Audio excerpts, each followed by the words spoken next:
Hi everyone, FPL Useless here, and I thought I'd make a video about the madness that is going on with Haaland at the minute. It seems insane. Um, should he be in your team? Shouldn't he be in your team? I don't know. Well, the thing is, it's just amusing to me really.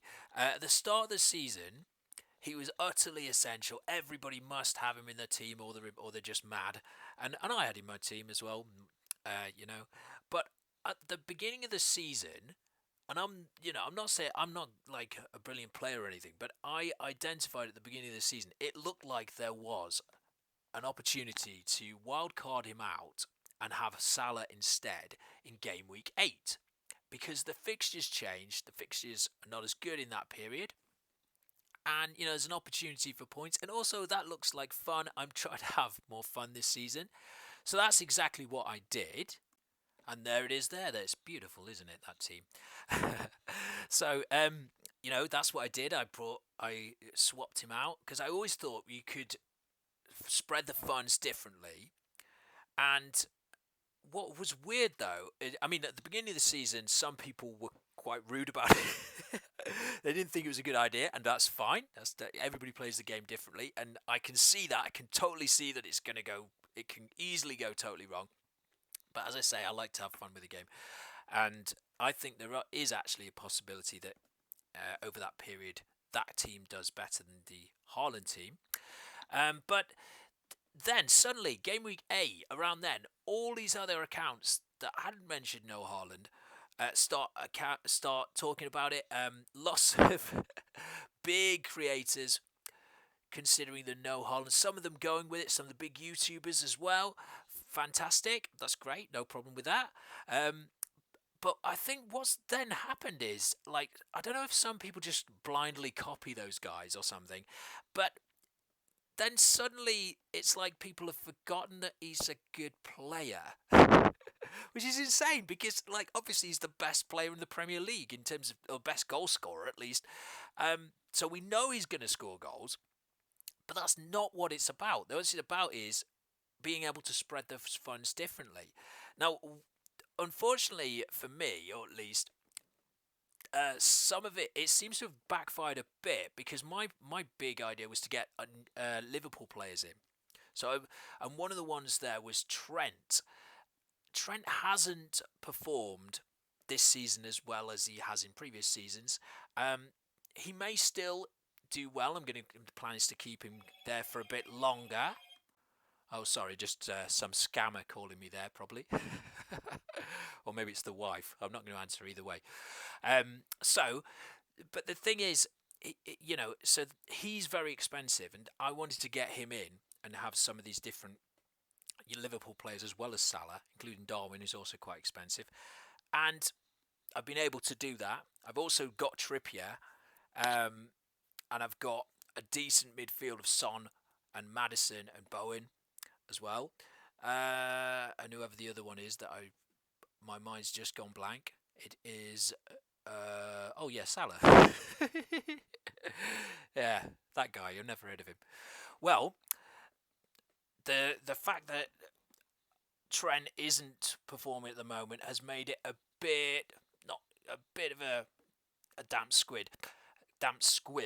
And the worst thing of that about it is that the unforeseen Robertson injury, because that means that Simicas is now an option, and a lot of people just got him in. He's like 3 odd million less than Trent. He's taking some set pieces, and it's making Trent look a bit too expensive.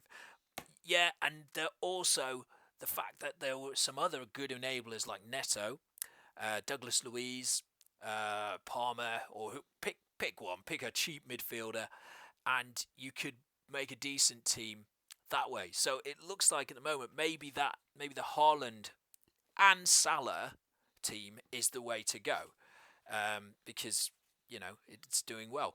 But what I find mad about it is that people started last week taking minuses to get Haaland out, and this week people are taking minuses to get him back in. It's insane. I mean, so do we even need to look at all the stats for him? We know he's a brilliant player. We know he's probably He might at the end of the season score the most points. I mean, look, ignore my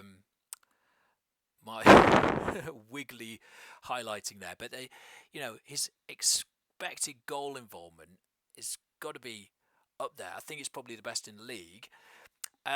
We know that for people that I think some people were thinking that maybe Man United, and myself included as a Man United fan, thought they might be a bit better this season and keep him out or keep him down to one goal or something. But I mean, really, what has changed this week? We knew. I mean, I always thought he could.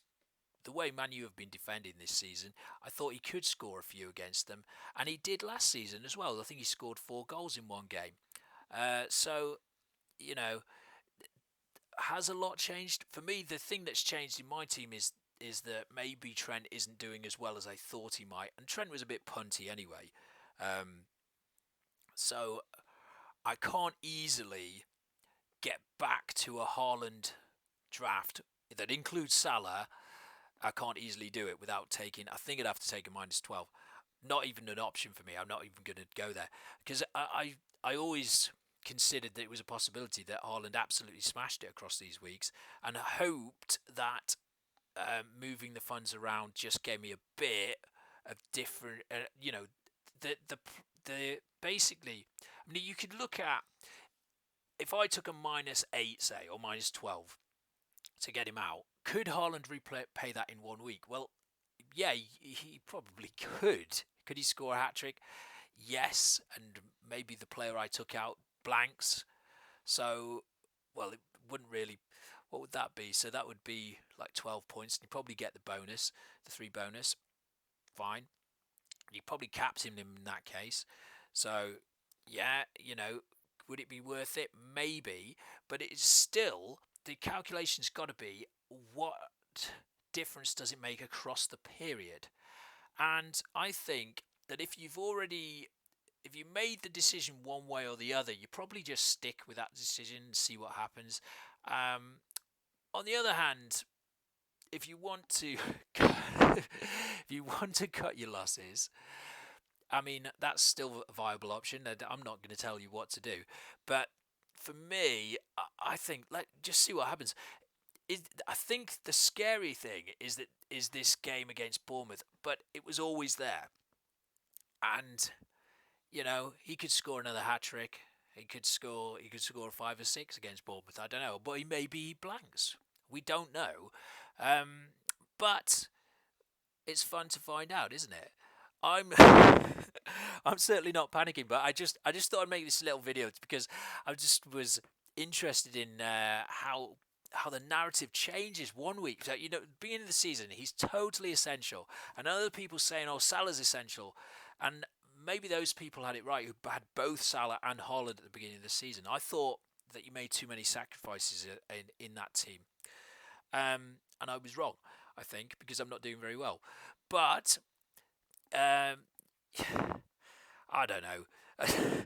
To me, no player is essential, and that might sound strange, but I just don't think that they are. And I think the the way I play it is that I try to.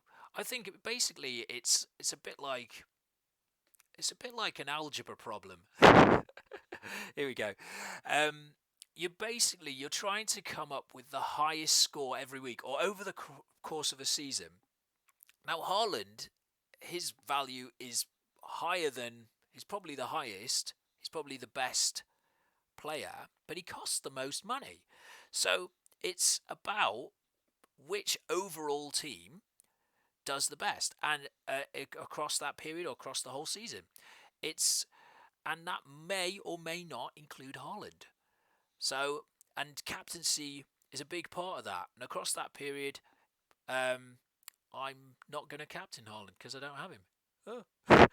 Anyway, this is just my coping mechanism with the fact that I got 55 points last week when some people absolutely smashed it with double digits again or whatever. But and when Haaland doesn't score, well, sorry, when Holland scores about 15 goals against Bournemouth and all the rest of my team blanks, I'll just go cry in a corner. But I'm not going to make a big deal about it. I don't.